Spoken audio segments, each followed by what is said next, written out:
Hello guys, మనం previous క్లాస్లో input side problem గురించి హ్యామింగ్ మెథడ్లో చూసామండి. ఇప్పుడు ఈ రిసీవర్ సైడ్ ప్రాబ్లం గురించి డిస్కస్ చేద్దామండి. అంటే ఇక్కడ ప్రాబ్లం అనేది ఇలా ఇచ్చిందండి. A code 1001100 is received at the receiver side, find if any errors and if possible correct them even parity method అనేది యూజ్ చేసిందంటండి. రైట్, సో ఇక్కడ మీరు గుర్తుపెట్టుకోవాల్సిన ఫస్ట్ ఇంపార్టెంట్ నోట్ ఏంటంటే రిసీవర్ సైడ్లో మనం మళ్ళీ parity bits or extra bits అనేవి ఫైండ్ అవుట్ చేయాల్సిన అవసరం లేదు. ఎందుకంటే మనం ఇన్పుట్ సైడే మనం ఏం చేసినామండి, ఒరిజినల్ మెసేజ్ ఇన్ఫర్మేషన్కి మనం ప్యారిటీ బిట్స్ అనేది యాడ్ చేసినాం. సో ఇక్కడ మీరు గుర్తుపెట్టుకోవాల్సింది ఏంటంటే first point, receiver side again we don't require to find out the parity bits, only మనం ఈ రిసీవ్ అయిన ఇన్ఫర్మేషన్ కరెక్ట్ ఉందో లేదో చెప్పాలి. రైట్, సో ఇప్పుడు రిసీవర్ కోడ్ వర్డ్ లెంత్ ఎంత ఉందో చెప్తారా మీరు నాకు? అంటే ఎన్ని బిట్స్ ఉన్నాయి? 1 2 3 4 5 6 7 అంతే కదా, 7 బిట్ లెంత్ అనేది ఉంది. సో ఇప్పుడు సింపుల్ ఏం రాసుకోవచ్చు అండి, 1 2 3 రాసుకోండి. మొత్తం లెంత్ ఎంత ఉంది? 7 బిట్ కాబట్టి అంటే 1 2 3 4 5 6 7. రైట్, సో ఇప్పుడు మనకు location of the parity bits తెలుసు కదా. ఏ లొకేషన్లో ప్యారిటీ బిట్స్ వస్తాయండి? ఈ లొకేషన్. సో 1 2 4 8 16 ఈ లొకేషన్లో వస్తాయి. అంటే ఇప్పుడు మనం ప్యారిటీ బిట్స్ అనేవి లొకేట్ చేయొచ్చు కదండి. సో ఫస్ట్ లొకేషన్ ఇది parity bit 1, second location parity 2, third location, fourth లొకేషన్లో ప్యారిటీ 3, నెక్స్ట్ ఎయిత్ లొకేషన్లో ప్యారిటీ 4. మనకి ఎయిత్ లొకేషన్ లేదు కాబట్టి నెక్స్ట్ ప్యారిటీ బిట్ అనేది రాదు. అంటే మనం ఈ డైరెక్షన్లో ప్రతిదీ చేస్తున్నాం కాబట్టి ఇవి ప్యారిటీ బిట్స్ అయినప్పుడు మిగతా ఏముంటాయండి, మనకి message bit plus parity bits అనేవి మనం ఏం చేసాం, ట్రాన్స్మిట్ చేసినాం. ట్రాన్స్మిట్ అయినప్పుడు మనకి రిసీవ్ అయిన ఇన్ఫర్మేషన్ ఇది. అంటే ఇన్ఫర్మేషన్లో ఏముంటుంది, మనకు మెసేజ్ బిట్స్ ఉంటాయి, ప్యారిటీ బిట్స్ ఉంటాయి. రైట్, అంటే ఇప్పుడు మనం ప్యారిటీ బిట్స్ లొకేషన్ అనేది ఇది ఐడెంటిఫై చేసినాం. ఇప్పుడు మెసేజ్ బిట్ లొకేషన్ అంటే ఏంటండి, ప్యారిటీ బిట్స్ కానటివే కదా మనకు మెసేజ్ బిట్స్. అంటే మనం ఈ డైరెక్షన్లో స్టార్ట్ చేసినప్పుడు ఇప్పుడు ప్యారిటీ బిట్స్ ఏమొస్తాయో చెప్పండి, సారీ మెసేజ్ బిట్స్ ఏమొస్తాయండి. రైట్, సో ఇక్కడ మీరు చూసిందంటే ఇక్కడ బ్లండర్ మిస్టేక్ చేశానండి. సో ఇక్కడ ప్యారిటీ బిట్ అనేది ఫోర్త్ లొకేషన్లో రావాలి. రైట్, సో ఈ పాయింట్ అయితే మీరు గుర్తుపెట్టుకోండి, ఇది ప్యారిటీ 3 అనేది ఫోర్త్ లొకేషన్లో రావాలండి. సో ఇది కంప్లీట్ అయిన తర్వాత మనం ఇప్పుడు మెసేజ్ బిట్ లొకేషన్స్ అనేవి రాద్దామండి. రైట్, సో ఇప్పుడు ప్యారిటీ బిట్స్ కాకపోతే ఇట్లా ఏమంటామండి, మనం మెసేజ్ బిట్స్ అంటాం కదండి. సో ఇప్పుడు మెసేజ్ బిట్స్ అనేది లొకేషన్ రాద్దాం. సో ఇది ఏమవుతుందండి, message bit 1, message bit 2, message bit 3, message bit 4. నేను ఇంతకు ముందే చెప్పాను కదండి, రిసీవర్ కోడ్ అంటే ఏంది, combination of the message bit as well as the parity bits.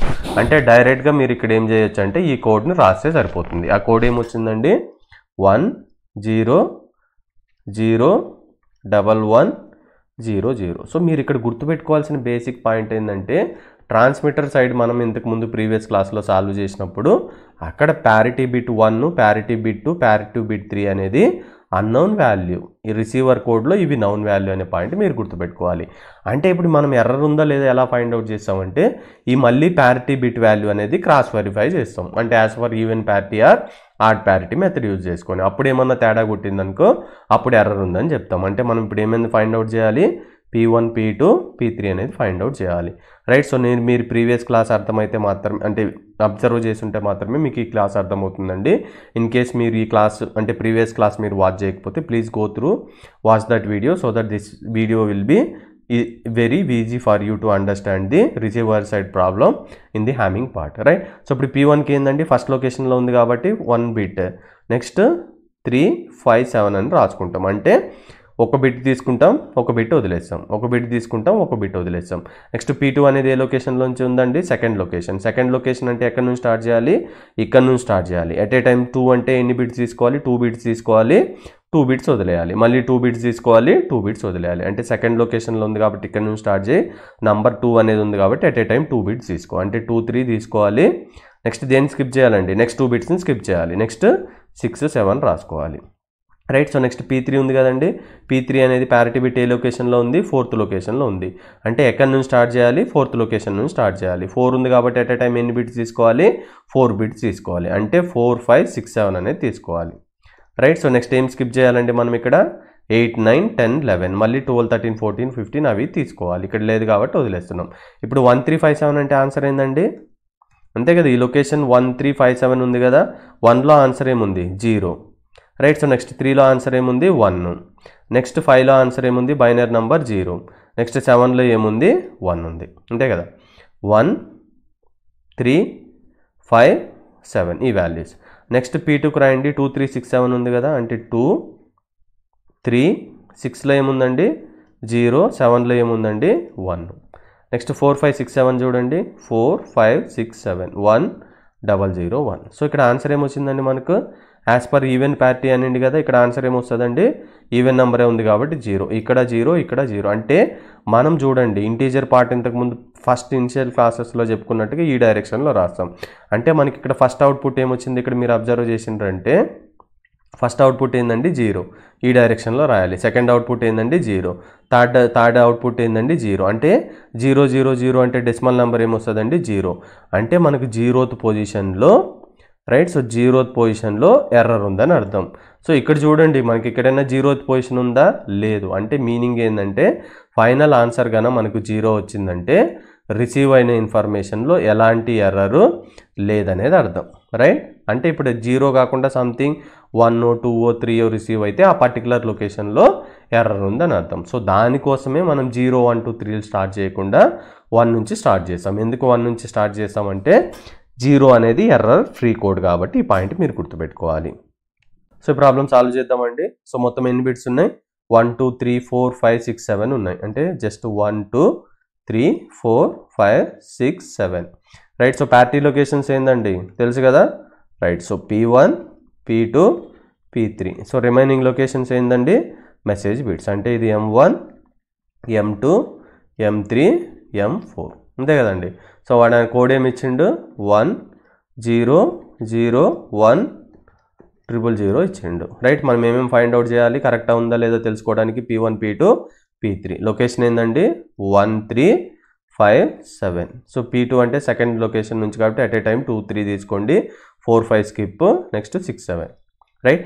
Next P3 అంటే ఏందండి 4 5 6 7 రైట్ సో ఇది ప్రొసీజర్ నెక్స్ట్ ఇక్కడ P1 దగ్గర ఏముందండి వాల్యూ అంటే 1 3 5 7 లొకేషన్ వాల్యూలు ఏముంది 1 3 5 7 రైట్ సో నెక్స్ట్ 2 3 6 7 అంటే వాల్యూ ఏముంది చూడండి 2 3 6 7 రైట్ సో నెక్స్ట్ ఇంకొకటి ఏముందండి మనకు P3 ఉంది కదండి సో P3 అంటే 4 5 6 7 కదా అంటే 1 0 0 1 సో ఏ మెథడ్ యూజ్ చేయాలంటండి ఈవెన్ ప్యారిటీ సో ఇది ఈవెన్ ప్యారిటీయా కాదు కదా అంటే ఇక్కడ ఆన్సర్ ఏం రావాలి 1 ఇది ఈవెన్ ప్యారిటీయా కాదు కదా ఆన్సర్ 1 ఇది ఈవెన్ ప్యారిటీ కాబట్టి ఆన్సర్ 0 సో మనం అవుట్పుట్ అనేది what is the first output 1 what is the second output 1 what is the third output 0 so 0 1 1 అంటే ఏంటండి మనకు 3 అంటే థర్డ్ లొకేషన్లో we have the error right so location ఏ లొకేషన్లో ఎర్రర్ ఉంది మనకు థర్డ్ లొకేషన్లో ఎర్రర్ ఉంది రైట్ సో 1 0 0 1 0 0 0 మీరు ప్రాబ్లం చూసిండ్రంటే ప్రీవియస్ ప్రాబ్లం మనకు ఇది కరెక్ట్ ఇంకా మనకేమొచ్చింది నో ఎర్రర్ అని వచ్చింది కదా నేను ఇక్కడ సింపుల్గా ఏం చేసినానంటే ఈ 1ని నేను 0గా రాసుకున్నాను అంటే 1 2 థర్డ్ లొకేషన్లో మనకి ఇప్పుడు మీరు అబ్జర్వ్ చేసిండ్రంటే మనకు థర్డ్ లొకేషన్లో ఎర్రర్ అనేది వచ్చి ఉంటుంది ఇక్కడ చూడండి థర్డ్ లొకేషన్లో మనకు ఎర్రర్ అనేది వచ్చింది ఇది ఈ విధంగా మనం హ్యామింగ్ కోడ్ అనేది యూజ్ చేసుకొని ఫైండ్ అవుట్ చేస్తాం ఎప్పుడు ఇన్ కేస్ మనకు ఇన్పుట్ సైడ్ ప్రాబ్లం కూడా అంటే ఇన్పుట్ సైడ్ ఏ ఇన్ఫర్మేషన్ సెండ్ చేసినారో తెలియకపోయినా using Hamming error detection correction method మనం ఈ థర్డ్ లొకేషన్లో ఎర్రర్ ఉందని ఫైండ్ అవుట్ చేసినాం అంటే మీనింగ్ ఏంటంటే ఈ థర్డ్ లొకేషన్లో మనకు ఈ బిట్ అనేది ఎర్రర్ అంటే 0 అనేది ఎర్రర్ అంటే కరెక్ట్ ఆన్సర్ ఏమో ఉంటుంది 0 అనేది తప్పు ఉంటే 1 అనేది కదా కరెక్ట్ ఆన్సర్ అంటే ఈ ప్లేస్లో మనం ఏం రాయాలి 1 0 0 1 సో ఈ థర్డ్ లొకేషన్ వాల్యూ ఏం రాయాలి 0 ఉంది అప్పుడు ఇదేమవుతుంది 1 నెక్స్ట్ రిమైనింగ్ బిట్స్ అనేది సేమ్ అంటే ఇక్కడ నేను ఏం చెప్తున్నానంటే ఇక్కడ మీకు ఇవన్నీ యాస్టీస్గా రాస్తున్నా ఏది 1 0 0 1 0 0 0 ఈ కోడ్ని నేను యాస్టీస్గా రాసినానండి ఇక్కడ ఎర్రర్ ఎక్కడ ఉందంట థర్డ్ లొకేషన్ అంటే ఈ లొకేషన్లో ఎర్రర్ ఉంది సో ఈ థర్డ్ లొకేషన్లో మనకి ఏముంది 0 ఉంది కదా జస్ట్ దీన్ని 1గా రాస్తే సరిపోతుంది ఇది కరెక్ట్ కోడ్ రైట్ అంటే మనం ఎర్రర్ డిటెక్ట్ చేసినాం ఎర్రర్ ఉందని యాజ్ వెల్ యాజ్ ఎర్రర్ అనేది కూడా కరెక్షన్ చేసాం సో ఇలా ప్రాబ్లం ఇచ్చినప్పుడు ఏం చేయాలండి encode the 11 bit Hamming code for the data word so ఏమి ఇచ్చిందండి డేటా వర్డ్ అండి 1 0 0 1 0 0 1 so what is the length of the message bit value అండి 1 2 3 4 5 6 7 so length of the message bit equal to 7 ఇది transmitter side problem అండి only message bit ఇచ్చినప్పుడు మనం extra bits అనేది find out చేయాలి so total transmitted code word length ఏంటండి message bit plus parity bits. Message bits మనకు 7 అని తెలుసు. ఇప్పుడు మనకి ఎన్ని ప్యారిటీ బిట్స్ కావాలో ఫైండ్ అవుట్ చేయాలండి. So parity bit find out చేయడానికి ఫార్ములా ఏంది, 2 power 3 > r m + p + 1, right. So ఇలా మీరు p = 1 2 3 అలా సబ్స్టిట్యూట్ చేసుకుంటే వెళ్ళండి. కండిషన్ ఎక్కడ సాటిస్ఫై అవుతుందో అది కరెక్ట్ ఆన్సర్ అండి. సో ఫర్ ఎగ్జాంపుల్ నేను 2 power 4 తీసుకున్నా అనుకుందాం. అంటే మీరు చేయండి, కండిషన్ సాటిస్ఫై అవ్వాలంతే. 2 power 4 m వాల్యూ ఏముందండి 7 + p వాల్యూ 4 తీసుకున్నాం 1, అంటే 16 > r = 12. కండిషన్ సాటిస్ఫై అయిందా? No p = what? We need to consider the 4-bit value. అంటే టోటల్ ఎంత అయిందండి 7 + 4 = 11-bit హ్యామింగ్ కోడ్ అనేది మనం రెడీ చేస్తున్నాం. సో 11 బిట్స్ అంటే ఏమేమి రాయాలండి, 1 2 3 4 5 6 7 8 9 10 11, right. So what is the location of the parity bits అండి, 1 2 4 8 16 ఇవే కదా locations of the parity bit. అంటే ఇది p1, ఇది p2, నెక్స్ట్ ఇది p3, ఇది p4, 4 ప్యారిటీ బిట్స్ అయినాయి. నెక్స్ట్ రిమైనింగ్ ఏముంటాయండి ప్యారిటీ బిట్స్ కాకపోతే మిగతావన్నీ మెసేజ్ బిట్స్ వాల్యూ. అంటే ఇది m1, ఇది m2, this is m3, m4, m5, m6, m7, right. So మనకు ఆల్రెడీ ఇచ్చిన ఇన్ఫర్మేషన్ ఏందండి మెసేజ్ బిట్ వాల్యూ. అంటే this is m1, m2, m3, m4, m5, m6, m7 కదా. సో నేను వీటిని రాసుకుంటున్నా. ఏమని రాసుకుంటున్నానంటే ఇక్కడ సంథింగ్ లైక్ దిస్. మనకి మెసేజ్ బిట్స్ వాల్యూ తెలుసు, ప్యారిటీ బిట్స్ వాల్యూ తెలియదు. ఆ వాల్యూ ఏంది 1 0 0, నెక్స్ట్ ఈ వాల్యూ ఏముందండి 1, నెక్స్ట్ 0 0 1. సో మనకు తెలియని వాల్యూస్ ఏందండి p1 తెలియదు, p2 తెలియదు, p3 తెలియదు, p4 తెలియదు, రైట్. సో p1కి ఏమని ఫైండ్ అవుట్ చేయాలండి, ఫస్ట్ లొకేషన్ కాబట్టి ఒక బిట్ తీసుకోవాలి, ఒక బిట్ వదిలేయాలి. అంటే 1, నెక్స్ట్ 2 వదిలేసి 3 తీసుకోవాలి, రైట్. అంటే 1 బిట్ తీసుకొని 1 బిట్ వదిలేయాలి. సో నేను ప్రీవియస్ క్లాస్లో ఎక్స్ప్లెయిన్ చేశాను ఈ ప్రొసీజర్. మీరు వాచ్ చేయకపోతే అక్కడికి వెళ్ళి వాచ్ చేయండి. 1 3 5 7 9 11, right. So how to find out the p2 value, second location కాబట్టి ఎట్ ఏ టైం 2 బిట్స్ తీసుకోవాలి. అంటే 2 3, నెక్స్ట్ 4 5 స్కిప్ చేయాలి, 6 7 తీసుకోవాలి, నెక్స్ట్ 8 9 స్కిప్ చేయాలి, 10 11 అనేది తీసుకోవాలి, రైట్. సో నెక్స్ట్ p3కి ఏమంది, p3 ఏ లొకేషన్లో ఉందండి 4th లొకేషన్. అంటే ఎట్ ఏ టైం మనం ఎన్ని బిట్స్ తీసుకోవాలి 4 బిట్స్ తీసుకోవాలి. అంటే 4 5 6 7, నెక్స్ట్ 4 బిట్ తీసుకున్నప్పుడు 4 బిట్స్ అనేవి మనం స్కిప్ చేయాలి. అంటే 8 9 10 11 అనేది స్కిప్ చేయాలి. నెక్స్ట్ p4 కనుక్కోవాలి కదండి. సో p4 అంటే ఎక్కడ స్టార్ట్ అవుతుంది 8th లొకేషన్. అంటే మనం ఎట్ ఏ టైం 8 బిట్స్ తీసుకోవాలి, కానీ ఇక్కడ మనకు 4 బిట్సే ఉన్నాయి కాబట్టి జస్ట్ 8 9 10 11 రాసుకుంటే సరిపోతుంది. ఇప్పుడు దీనికి ఆన్సర్ ఏందండి 1 3 5 7 9 11 ఉంది కదా. సో దీనికి ఆన్సర్ ఏముందండి, అంటే యాక్చువల్ బైనరీ వాల్యూస్ ఏమున్నాయి, 1 అంటే ఇక్కడ అన్నోన్ వాల్యూ, 3 అంటే ఏందండి 1, నెక్స్ట్ 5 అంటే 0, నెక్స్ట్ 7th లొకేషన్లో ఏముందండి 1 ఉంది, నెక్స్ట్ 9th లొకేషన్లో ఏముందండి 0 ఉంది, నెక్స్ట్ 11th లొకేషన్లో ఏముందండి 1 ఉంది. సో క్రాస్ వెరిఫై చేసుకోండి.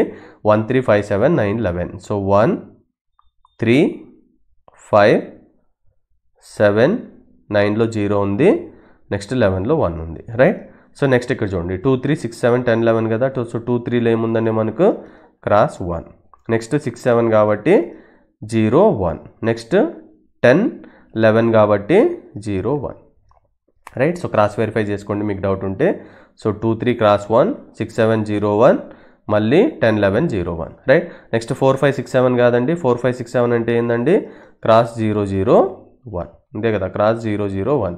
Next 8 9, right. So 4 5 6 7 8 9 10 11, okay fine. Next 8 9 10 11 ఉంది కదా, దీనికి ఆన్సర్ ఏంటండి క్రాస్ 0 0 1, రైట్. సో ఇక్కడ ఏ మెథడ్ యూజ్ చేయమనిండి, ఫర్ ఎగ్జాంపుల్ మనం ఆడ్ ప్యారిటీ మెథడ్ అనుకుందాం, right. So odd parity method అంటే మనకు ఆన్సర్ ఏం రావాలండి, ఇక్కడ p1 వాల్యూ ఏం రావాలి. So p1 = already odd number of once కాబట్టి ఆన్సర్ 0 అనేది రావాలి. ఎందుకంటే ఆల్రెడీ ఆడ్ నెంబర్ కాబట్టి ఇక్కడ 0 పెడితే మాత్రమే మనకు ఆడ్ నెంబర్ వస్తుంది. ఈ అన్నోన్ వాల్యూస్ కనుక్కుంటున్నామంటే అంటే మళ్ళీ ఇక్కడ ఆడ్ నెంబర్ కాబట్టి 0, ఇక్కడ ఆడ్ నెంబర్ కాబట్టి 0, ఇక్కడ ఆడ్ నెంబర్ కాబట్టి 0. ఇది ఆడ్ ప్యారిటీ అయినప్పుడు. ఇన్ కేస్ మనం ఈవెన్ ప్యారిటీ యూజ్ చేసే ఆన్సర్ ఏం రావాలండి, సో ఇది ఆడ్ నెంబర్ కాబట్టి ఈవెన్ నెంబర్ చేయాలంటే ఇక్కడ 1 రాయాలి, మళ్ళీ ఇక్కడ 1 1 1 అనేది రాయాలి. సో ఇప్పుడు ఫర్ ఎగ్జాంపుల్ ఆడ్ ప్యారిటీ తీసుకున్నప్పుడు మనకు ఆన్సర్ ఏమొస్తుందండి, what is the p1 value ఏమొచ్చిందండి మనకు so P1 value equal to 0, P2 value equal to 0, P4 equal to 0, P8 equal to 0. అంటే దీన్ని మనం ఏమంటామంటే ట్రాన్స్మిటెడ్ కోడ్ అంటామండి.